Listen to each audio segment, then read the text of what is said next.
Hello everyone, I'm Neha and welcome back to my channel. In this video, we will discuss about motivated forgetting theory and encoding failure theory.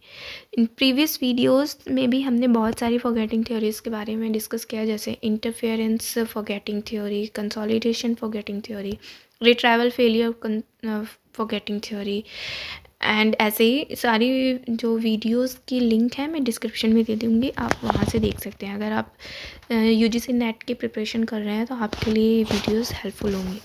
So topic की start करने से पहले अगर आपको ये video helpful लगे तो please like कर देना, अपने फ्रेंड्स के साथ, बैचमेट्स के साथ शेयर कर देना, और मेरे चैनल पर नए हैं तो प्लीज़ मेरे चैनल को सब्सक्राइब कर देना फॉर मोर वीडियोज़। अगर आप लाइक शेयर एंड सब्सक्राइब करते हैं तो मुझे मोटिवेशन मिलता है ऐसे ही वीडियोस अपलोड करने का। So let's begin the topic motivated forgetting theory.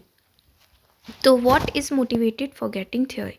तो बेसिकली जब हम इंटेंशनली किसी भी इंफॉर्मेशन को भूलते हैं, ठीक है, तो वो होती है मोटिवेटेड फॉरगेटिंग थ्योरी, क्योंकि हम खुद को मोटिवेट कर रहे हैं उस इंफॉर्मेशन को भूलने के लिए।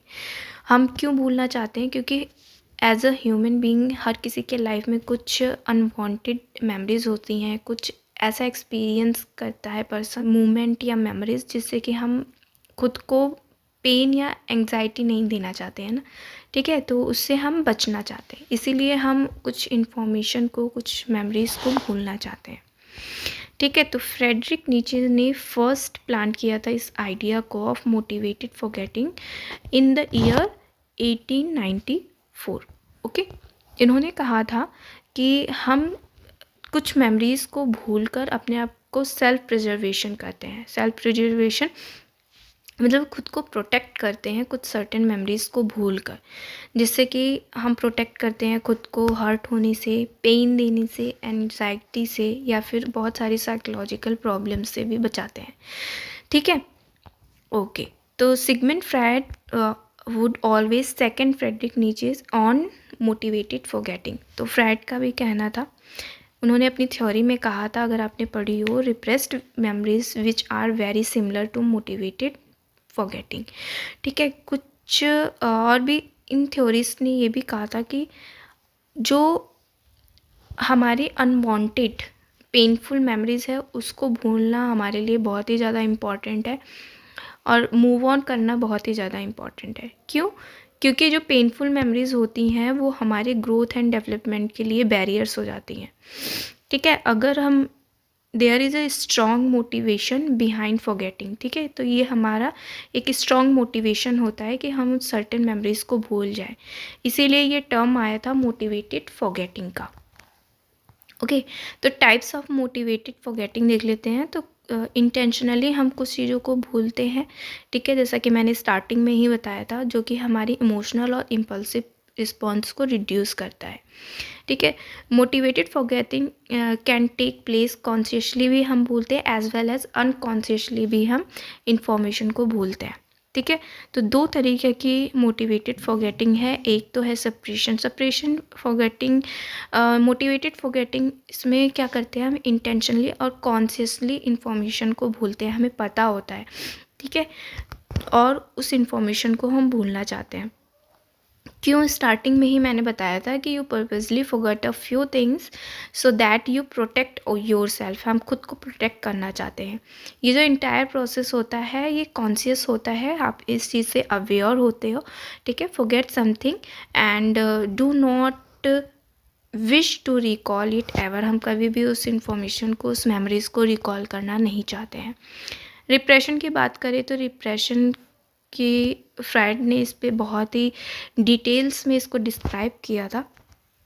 Repression, a decade after Frederick introduce the concept of unconscious forgetting of informational. हम इसको एकदम अपोजिटली फॉरगेट करते हैं सप्रेशन से। सप्रेशन में क्या था कि हम इंटेंशनली और कॉन्शियसली उस इंफॉर्मेशन को भूलते हैं, बट इसमें क्या है, हम अनकॉन्शियसली एंड अनइंटेंशनली इंफॉर्मेशन को भूलते हैं, ठीक है। ये एक तरीके का डिफेंस मैकेनिज़्म होता है जो हमारे ब्रेन को बचाता है, ठीक है, हर्ट होने से, इमोशनल पेन होने से, ठीक है।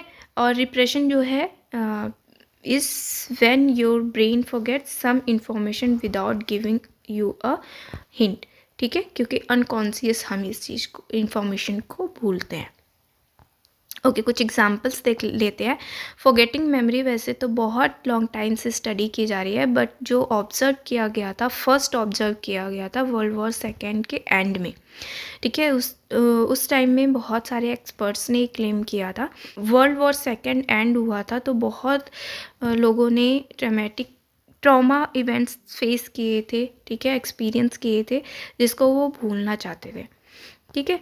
तो after world war second people were experiencing post traumatic stress disorder, ठीक है। psychologists observe that many of them forget some essential information about things that happened during the war, ठीक है, जो कि उनकी जो स्ट्रेस है, स्ट्रेस डिसऑर्डर को रिड्यूस करता है, ठीक है। लार्ज स्केल में इसको ऑब्जर्व किया गया था।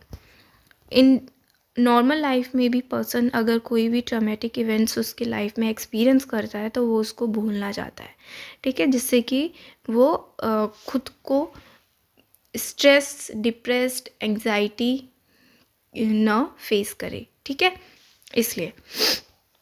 ओके, तो अब आते हैं next, encoding failure theory of forgetting. ये आपको नाम से ही इसके पता चल गया होगा अगर आपने प्रोसेस ऑफ मेमोरी पढ़ी होगी, ठीक है। तो सबसे पहले हम क्या करते हैं, अपने सेंसेस के थ्रू हम इंफॉर्मेशन को एनकोड करते हैं, बट अगर इंफॉर्मेशन ही एनकोड नहीं हुई है, फेल हो गई है, तो इंफॉर्मेशन स्टोर नहीं होगी, तो हम ऑटोमेटिक उस इंफॉर्मेशन को क्या करते हैं, भूल जाते हैं, जिस पे हम अटेंशन नहीं देते हैं। बेसिकली सेलेक्टिव अटेंशन नहीं देते हैं तो इन्फॉर्मेशन क्या होती है, हमारी एनकोड ही नहीं होती है, ठीक है। जैसे कि आप डेली किसी रास्ते से गुजर रहे हैं, बट किसी भी इंफॉर्मेशन में, किसी भी साइन बोर्ड पे या कोई भी हो, कुछ भी हो जिस पे आपकी अटेंशन नहीं दे रहे हैं, तो वो इन्फॉर्मेशन आपकी एनकोड नहीं होती है। जैसे आप घर से निकल रहे हैं तो आपके किसी फैमिली मेम्बर ने आपसे कुछ कहा, ठीक है, कि ये काम कर देना, फिर ये लेते आना, कोई भी सामान, तो आप बस सुनते हैं, चले जाते हैं, तो दैट मीन्स कि आपने एनकोड नहीं किया उस इंफॉर्मेशन को, ठीक है। ओके, तो ये सारा हमारा एनकोडिंग फेलियर होता है, ओके। कुछ रिसर्चर्स थे, निकर्सन एंड एडम्स ने 1979 में एक टेस्ट किया था लॉन्ग टर्म मेमोरी पे। उन्होंने कुछ इमेजेस यूज़ किए थे, ऑब्जेक्ट्स ऑफ मैनी पीपल। उन्होंने कुछ स्टॉप के साइन दिखाए उन्होंने, और उसमें से बताया कि बताओ कि कौन से करेक्ट हैं, ठीक है। People see stop sign nearly every day, but how many